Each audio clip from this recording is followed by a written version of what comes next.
તો તાપી જિલ્લાના સોનગઢ તાલુકામાં આવેલ ગામની પ્રાથમિક શાળામાં લંપટ શિક્ષકની કરતૂત સામે આવી છે, જેમાં શિક્ષક અને વિદ્યાર્થીની વચ્ચેની વોટ્સએપ ચેટ વાયરલ થતા આ સમગ્ર મામલો પ્રકાશમાં આવ્યો છે।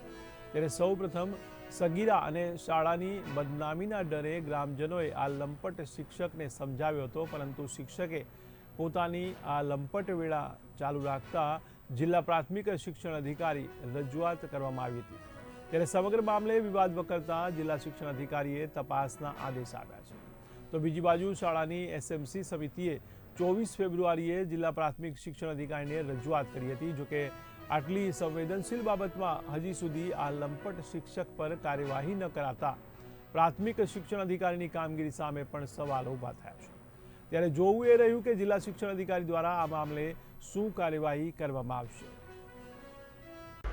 આ બાબતે હાલમાં જ આપના દ્વારા જાણ થતાં તરત જ તાલુકા પ્રાથમિક શિક્ષણ અધિકારીની સાથે સંપર્ક કરવામાં આવ્યો અને એમને તાત્કાલિક સ્થળ તપાસ સોંપવામાં આવી છે અને રિપોર્ટ આવ્યેથી કડકમાં જો કોઈ પણ સાબિત થશે કે ગુનેગાર, તો એ શિક્ષક સામે કડકમાં કડક કાર્યવાહી કરવામાં આવશે।